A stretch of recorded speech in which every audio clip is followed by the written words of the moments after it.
Hi folks, I'm Matt Easton and I normally talk about historical military history, weapons and warfare, arms and armour, like some of the antique weapons behind me here. But I also turn my attentions to fantasy environments, fantasy weapons and fantasy world design as well. Sometimes I do take part occasionally in role-playing games. Some of you may have seen me recently on Shadowversity's channel being involved in a really fun role-playing game with some other YouTubers on there as well. Over the years it has bugged me slightly that the armour and equipment that we often see in fantasy movies and comics and just art in generally, and also books of course, is sometimes very derivative. People rely too heavily on medieval Europe when they draw inspirations for the weapons and armour. They tend to just get a longsword or a rapier or an arming sword and they just kind of make it a bit weird looking and that's it. But in fact, if we look at the history of arms and armour, we see a vast, bigger range. If we look across history as well, if we look at 3,000 years of arms and armour development, we see a huge variety of different weapons and armour, and these aren't really, this variety isn't really represented in fantasy environments, which is kind of crazy when you think about fantasy environments are much more varied and extreme than the current ones we live in. So in this video, I've decided to look at four specific, because I can't look at all of them, but I'm going to look at four specific environments or situations which might lead to specific arms and armour being preferred. One of those is the riding of large creatures, if that's habitual or normal. The second one is if your environment is completely forested or jungle, perhaps with marshes and swamps in it. The third one is if there are lots of large creatures, dinosaur scale creatures around, some predatory, some herbivore. How would that change your arms and armour? And the fourth is if your world is predominantly in darkness. But before we get into the meat of this video, let's talk about our awesome sponsors for this video, who are Raid Shadow Legends. If you like combat and you like awesome weapons and armor and fantasy and dragons and ice golems and all of that kind of stuff, you're going to love Raid. Raid's the enormously popular turn-based fantasy combat game that you can play on your mobile or on your PC. And remember, it's free to play and free to download. Now that being said, if you haven't played Raid yet, then why? Why not give it a go? Have you crushed the Ice Golem? Have you taken on the Demon Lord? Have you played millions of other players on the arena, person versus person battles? Well, why not give it a go? There are literally millions of different champion combinations to build your team and countless different tactics that you can come up with to use them with. With hundreds and hundreds of unique artifacts and over 500 champions to use, you can build your team in your own way. I'm still training some of my up-and-coming fighters in the sparring arena. The Raid team is super generous in giving loads of free gifts to regular players. I love to play in the campaign missions, and this is my super duper team that I've built up to be super hard and get good times. What I enjoy most is fighting in the arena against other people's teams. So what's new in Raid after all this time? Well, they've just had their second year anniversary and the game's bigger and better than ever before. They've just had a month and a half of awesome events and tournaments, and there's no sign of them slowing down now. This month they've released a new batch of epic and legendary characters which look absolutely amazing, and there's also a second version of the Doom Tower.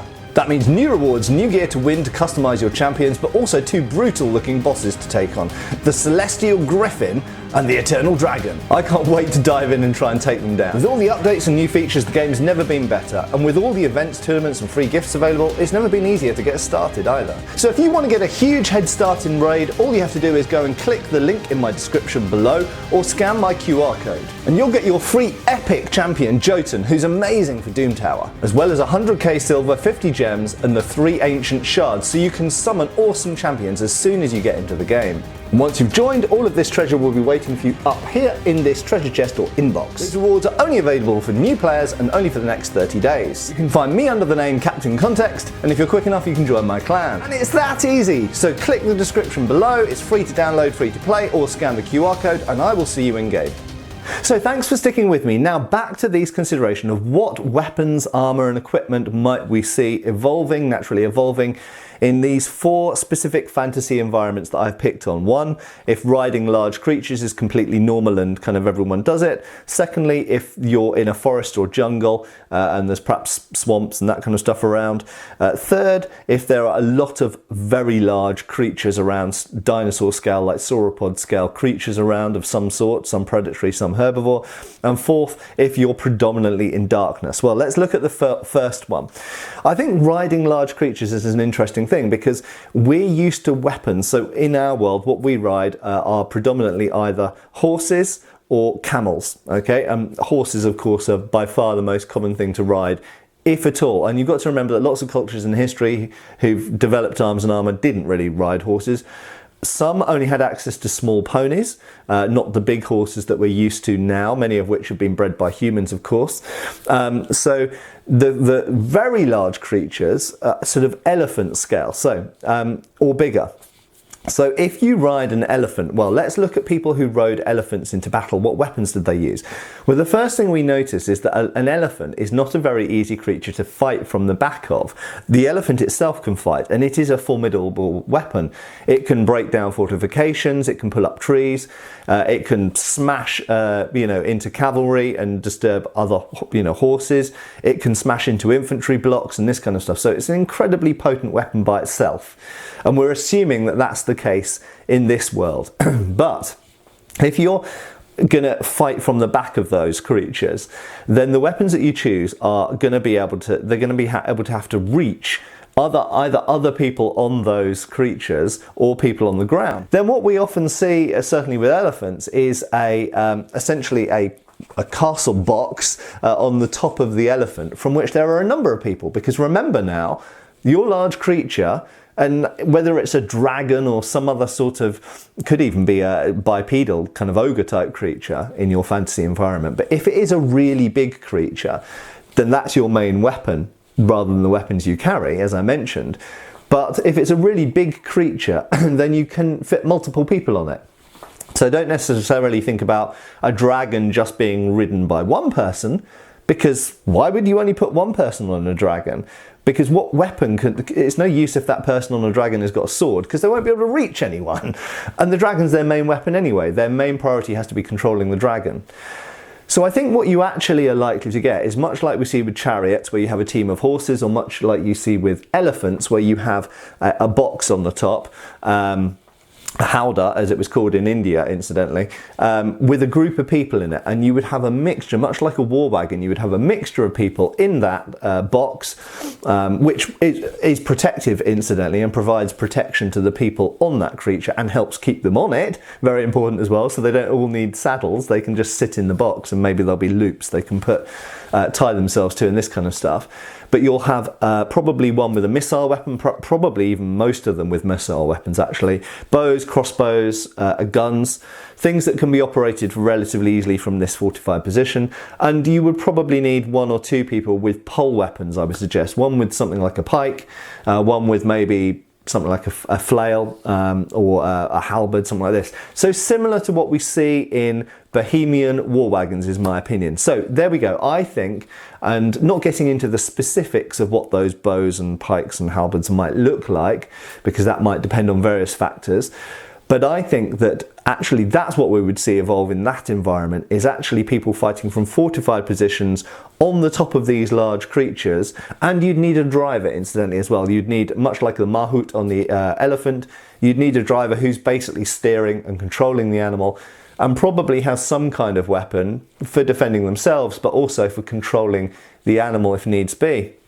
And it should be mentioned that with elephants, in some cases, if they got wounded to the degree that they went crazy, and of course this can happen to any animal in war, then it might have to be terminated, might have to be put down in the heat of battle. And so a weapon that is able to, a hammer and a nail was sometimes used, a spike into the back of the head. Something like this might be necessary to protect the lives of the people riding this creature as well. Grim, but there you go, that's reality. So I think these sorts of things, riding large creatures, it's always, I think one person riding a dragon has always seemed like a waste to me, when you could fit several people on the dragon and give them missile weapons instead of a sword. They can have a sword maybe if they want to dismount and fight for some reason, or the creature gets killed. But their primary weapons, I think, are going to be missile weapons from that kind of creature. So next up is an environment where it's predominantly forest or jungle, perhaps with swamps and stuff like this. Well, the thing is, we have that on Earth. If we could go to South America, or we could go to the deepest parts of the Congo, for example, in Africa, or parts of India, And we do find certain consistencies in the weapons used in some of those areas. So firstly, spears are quite popular for a number of reasons. Now, I think partially that's because the spear is also a hunting weapon and it can double up as a fighting against other people weapon. And we have to also remember, and I've mentioned this in previous weapons on fantasy environments, we kind of also, I think there's a tendency in the fantasy world building communities to assume that the primary opponent are going to be other humans. Well, they may not be. They may be orcs, or they may be something really small. They might be little kobolds or something like that. And if your primary opponent is quite different physiologically to humans, that's going to massively change what weapons are evolved by the human communities. As this is assuming, of course, that we're primarily talking about humans. They might not be. We might be the kobolds, or we might be the dwarves or the elves or whatever. So I think that what the primary opponents are is probably the most important factor to how these individual weapons are developed and what they look like and how big they are. But if we assume that in this particular scenario, the people living in the jungle or the forest, their primary opponents are other humanoid or human-sized opponents with a similar kind of toughness and strength and this kind of stuff, the similar ease of killing, shall we say, then I think that spears are always going to be popular, but equally missile weapons. Now, I think there's, aside from the fact that those are both common hunting weapons, and that's one of the reasons that we find those in those environments, because those are what have developed for hunting, and the most important thing is to eat, of course. Long before war, you get, I need to eat, because you need to eat every day. You don't have a war every day, hopefully. So I think that, yeah, spears and bows, in some cases blowpipes and even crossbows, might develop in those environments for hunting, and therefore also be used as weapons. But I think within those particular geographic environments, spears and bows, or spears and missile weapons, are particularly important also because it's not particularly easy to move around. Particularly, imagine if the ground is boggy and swampy, or if it's just very thickly grown jungle with a lot of undergrowth. Then in that situation, pole weapons are particularly thrusting ones, because remember, swinging weapons is not particularly convenient if there's a lot of brush around, and I've shown this in the spear video in some woods which are next to my house. Swinging weapons don't work great actually in this type, or certainly long swinging weapons like halberds, for example, or glaives don't work very well in a wooded environment because you've got too many trees and bushes around that they can get caught on. So thrusting weapons make sense. Missile weapons make sense because you can ambush and hiding, perhaps even going up trees, or, you know, whether it's shooting up trees or shooting down from trees, this kind of thing. But if you can't move very fast, you want weapons that you can offend someone from a fair distance away. So thrusting pole weapons and missile weapons are going to be very important for those reasons as well. Now, that's not to say you wouldn't get shorter sidearms, swords and knives. But again, if we look ethnographically, if we actually look at what you find in the jungles of Borneo, or again, if we go to the jungles of Brazil or wherever, you will find knives or short swords particularly popular. If we look at the Philippines, for example, as well, we find that any area which has a lot of forest or jungle, very often spears and bows are the most popular things, but also if there are going to be edged weapons and sidearms, they tend to be quite short. You won't get long bladed swords, you won't usually get two-handed swords. They'll usually be one-handed, and there might be some form of small, sometimes even large actually, shield. So again, if you're in an environment where you can't move around your forces particularly quickly once you get into combat, then actually some of the fighting might be a little bit more, I won't say static, because that gives the wrong impression, but I think what you want is the ability to be able to offend the enemy whilst either very, very close range, so with short swords and short knives, that you're not going to be impeded by the kind of growth of foliage around you, but equally your ability to move might not always be necessarily there. So in fact, a shield and a spear, for example, where you can fight from a position, perhaps a little enclave in the trees or something, might be more practical than kind of coordinating forces all around here, there and everywhere. But missile weapons, I think, are probably going to be predominant. And we do often see that in these environments, in these forest or jungle environments, that missile weapons are supremely important. And don't forget as well that you can have protection from missile weapons if you just choose your placement correctly. So if you manage to get into some thick brush, perhaps with there's a little bit of dip, so some of you is below the level of the ground, for example, essentially like trenches, then you find you can pepper the opposing forces with arrows or darts, whatever you've got, could even be javelins, and they might not be able to offend you back. So a lot of it is going to be choosing the right position and fighting from that position. So I think for that reason, we're looking primarily at spears and bows and other missile weapons, and also occasionally shields if the technology allows it and if the materials available allow it as well. Now, this third scenario is where there are a lot of dinosaur scale large creatures around. Some of those are going to be obviously predators. The majority of them are going to be herbivores, but that doesn't mean that they're not dangerous, of course.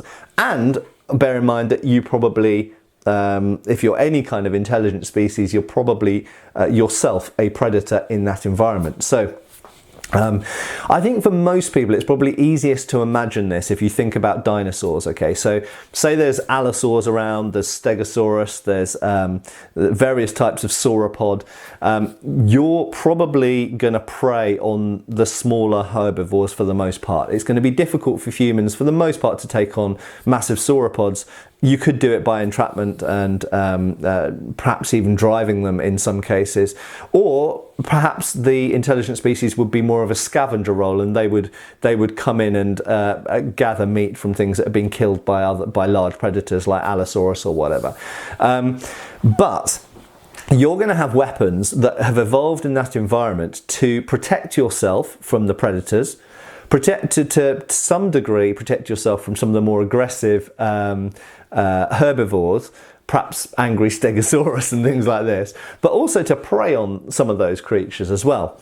So I think you've got to think about what massive oversized weapons might evolve in this environment to take on those creatures, to protect and to take down and hunt.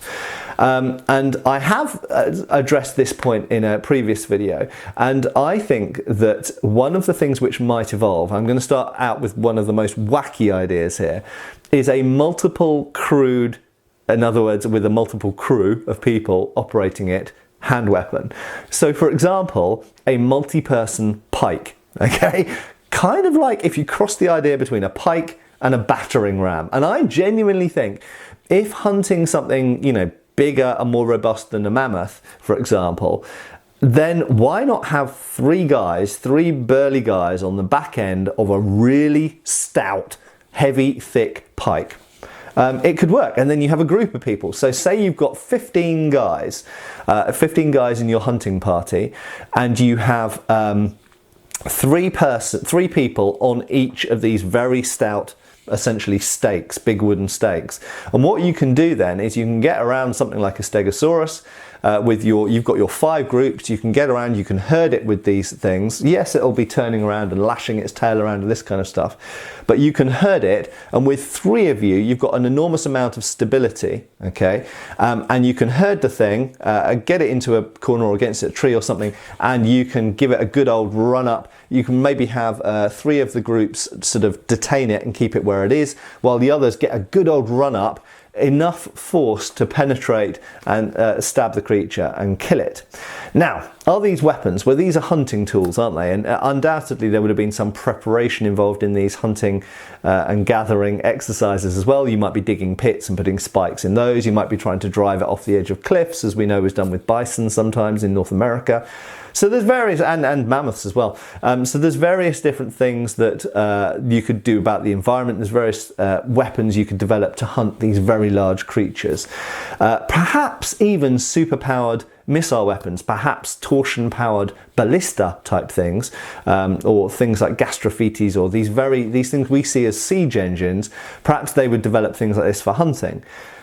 Now, my kind of assumption and observation is that very often what humans evolve for hunting affects what they use for war, because they've already built those things for hunting, because hunting usually had to come first. Okay, small human communities, their primary concern is water and food and shelter. Okay, so they're going to develop the things that they need for hunting first, and then those things will get misappropriated for war later. Okay. Now, I'm also assuming that in this environment where there are these huge, massive creatures, where are these intelligent species, humanoid type people, going to live?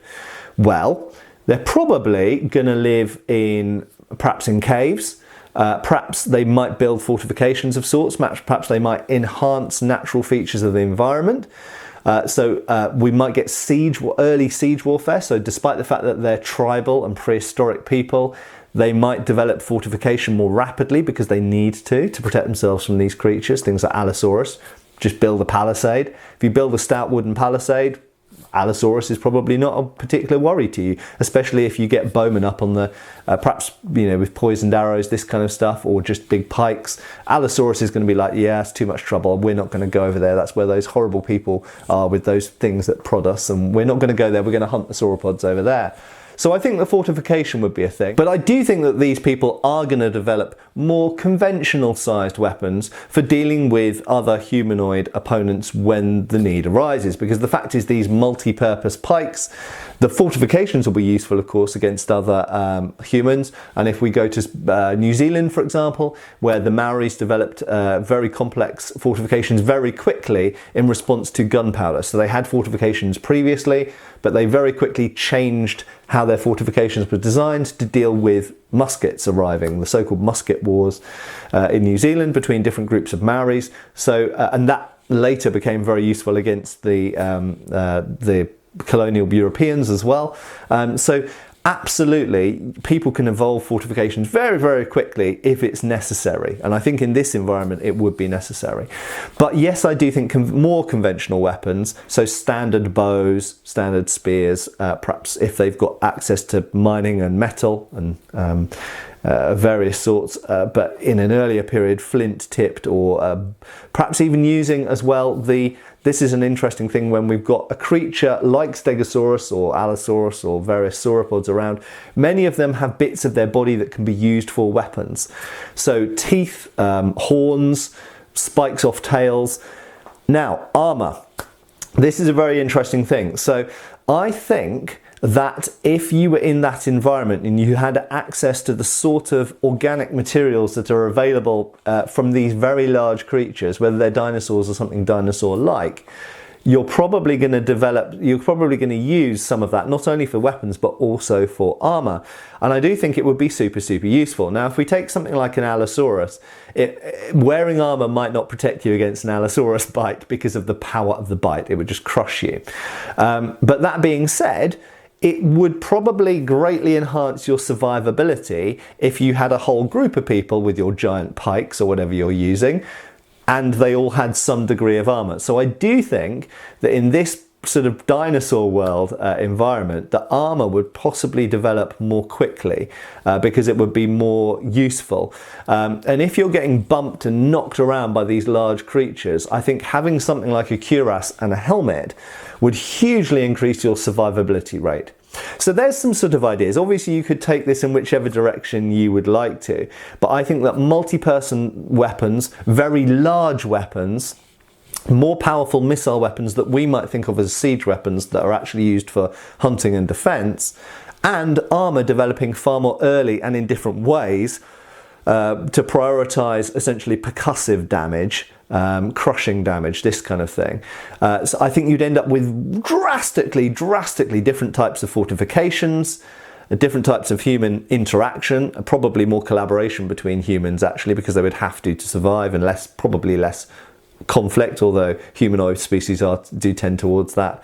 And so, yeah, I hope that's some interesting ideas for this environment for you to think about. Oh, and before I forget as well, the importance of flying creatures. So if we have something like pterosaurs or, wyverns or dragons or something else like this is another thing that massively bugs me in fantasy is, why do castles in an environment where there are things like dragons and griffins and stuff like manticores and stuff like this around, why do castles look the same as castles do in Wales and England? It doesn't make sense. If flying creatures are a realistic threat, then a medieval castle would be designed in a really, really different way, okay? Because they would be a threat that could attack from any time from the sky. So you're going to have very different design of walls and towers and everything else, and even just the general geography of the castle will be very, very different. Perhaps it might even be subterranean rather than on top of the ground.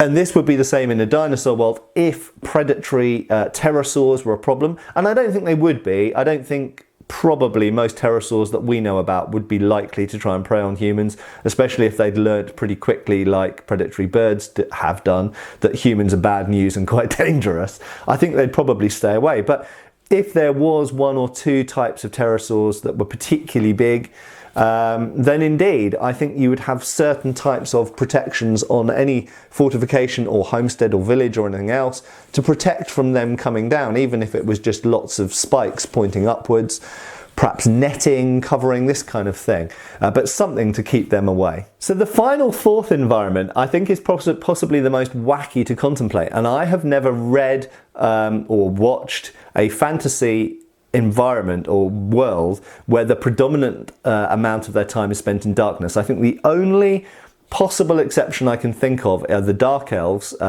commonly referred to in things like Forgotten Realms books, and they live subterranean under the ground, as in fact, you know, certain other types of kind of goblin type thing do as well. But in those stories, the creatures can see in the dark, and you might be asking, but Matt, wouldn't that always be the case? Well, not necessarily, okay? So imagine a case where, for example, 50% of the year was light and 50% of the year was dark. This can happen because of certain arbitrary things, you know, the Arctic Circle and things like this. So we might find that for a large amount of the year, people are just in utter darkness. Now you could say, again, well, Matt, okay, we've kind of already got that on parts of Earth and we can see what weapons they developed there. That's true, but in fairness, not many people live in those places historically, and the weapons that they developed were primarily for hunting. And you could argue, yeah, okay, that's always going to be the case, that weapons in most cases are developed for hunting first and war later. Yeah, okay, that's kind of true. But let's just, if you're creating a fantasy world, and again, that's why I say this is a kind of a wacky idea, because I don't know how this would pan out. But let's just imagine there is some peculiar scenario, a son has died or something. There's some peculiar scenario that the people, you and I, don't have night vision any more than a normal human does, and we spend most of our time in darkness. How would that change the weapons and equipment and armor that we have? So this is a difficult one, and this is one where I'm actually going to throw this open to you guys. What do you think? I think that missile weapons importance would go drastically down. I think that shields importance would go drastically up. And I also think that short weapons importance would go drastically up. So weapons, not for hunting implements, but weapons for war and for fighting other human groups. And imagine if this environment, resources might be quite scarce, okay? And we always think about a past historic setting, so we always think about perhaps medieval levels of technology when we're talking about fantasy, but it doesn't have to be. It could be our levels of technology, it could be futuristic. But for the purposes of this, because we want to avoid things like night vision equipment and light bulbs and all of that kind of stuff, let's push it back into the more typical past history. So would we be using, for example, things which create light? This is possible, okay? It's possible that we would just create fire. We would have maybe lantern shields, so that all of our army had lantern shields and created light wherever we went. Now this could be massively advantageous, or it could be hugely disadvantageous. Imagine you're at war with another tribe that live, say, 15, 20 miles away, and you've decided to attack them, okay? Are you gonna march on them with torches lit and lights in your shields and this kind of stuff? No, because it absolutely shows the opponents that you're coming, and then when they do see you're coming, assuming they have missile weapons, they can absolutely pepper you with arrows and you can't see where they are. So they can just keep moving off and moving around, and they can keep shooting arrows, throwing rocks, javelins, whatever they've got at you. And you're like a big glowing beacon. So at some point you're going to go, crap, turn the lights off. So you're now in darkness, but you can't see the enemy, but you can maybe hear them. So I think this is such a wacky thing to imagine. I think you're going to end up with either two forces who are lit fighting each other pretty much as normal, or two forces who are unlit and trying to fight in the dark and coordinate in the dark, fighting against each other. Now, assuming they're in darkness, yes, missile weapons can still have a use because you can shoot at the sound of the enemy. You can still shoot volleys of arrows or sling stones or whatever you've got, and it's still going to cause casualties on the opposing side, and they can do the same back at you because while you're doing that, you're making noise and they're doing the same back at you. So it's possible that we'd still get a huge amount of missile weapon fire. But one of the ways to avoid having arrows peppered all over you is, number one, shields, and number two, advancing on the enemy really, really quickly. And of course, this is one of the purposes of cavalry, is to charge down archers and nullify the number of rounds, essentially the number of volleys they can get out onto your army while your infantry advancing. Occupy the archers. Okay, so hit the archers as hard and as fast as you can, preferably from a direction they didn't see coming so they can't shoot you on the way in, and hit them and occupy them. Okay, archers also tend to be less well equipped for hand-to-hand combat. You're on horses. Hopefully you will do a lot of damage to those archers if you can hit them quick enough. What you absolutely don't want to do is stand there with arrows raining down on you. That's the worst possible thing to do. Either move away or move forwards. So, assuming you've got shields, you're going to want to rush to hand-to-hand combat. And I think this is what would happen. I think that they're in an environment where there is a lot of darkness. I don't think you'd necessarily want to light yourselves up, because I think that would only be bad news for you. Secondly, I don't think you'd want to rely too much on missile weapons because that just cancels out. The opponents will either charge you down or they'll do the same, and where does that get you? I think that what you're going to want to do is come to hand-to-hand combat as quickly as possible. Okay, or you might do the musket lines, reloading and firing at each other for an hour with bows or crossbows or whatever. So indeed, you might stand apart and just pepper each other with arrows, and then at some point you decide who's won. That's one way of doing it, or you come together in hand-to-hand combat. But I think whatever one side does, the other side is likely to do the same. So if you rely on missile weapons, I think they'd be more or less similar to, you'd want something with high rate of fire, because you can't rely on sight and accuracy. Okay, so you're not going to rely on crossbows. You're probably not going to rely on early firearms if you have gunpowder either.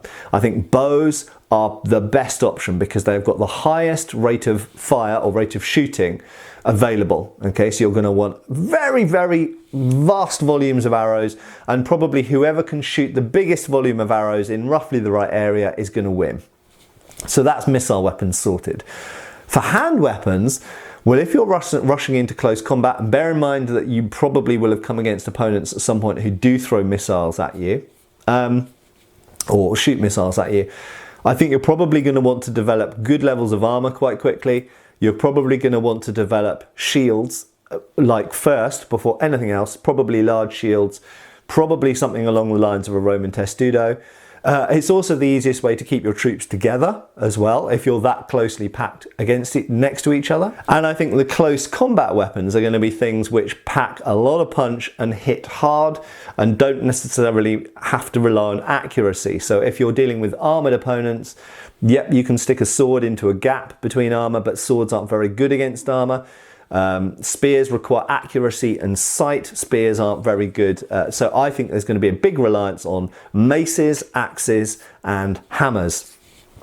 So there we go. I think in this fantasy environment, it would be plausible to have either people have gravitated towards very high volume, high rate of fire missile weapons like bows, or they've gone completely the other way and they've gone heavy armor, big shields, a bit like a Roman legionary, but with maces and hammers instead of swords and spears.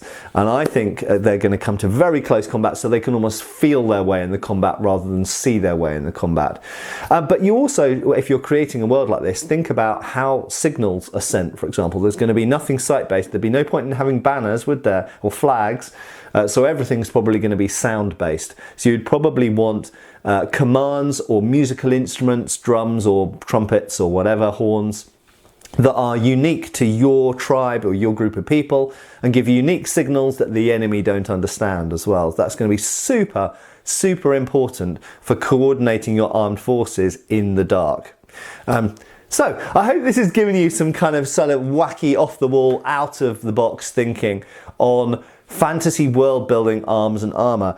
You've got to think completely from the bottom up when you're building a fantasy world. You've got to think, okay, how did these people survive prehistoric times? How did they survive the environment and the animals? If there are other humanoid species in that world, how did they survive them? What weapons did they evolve to hunt?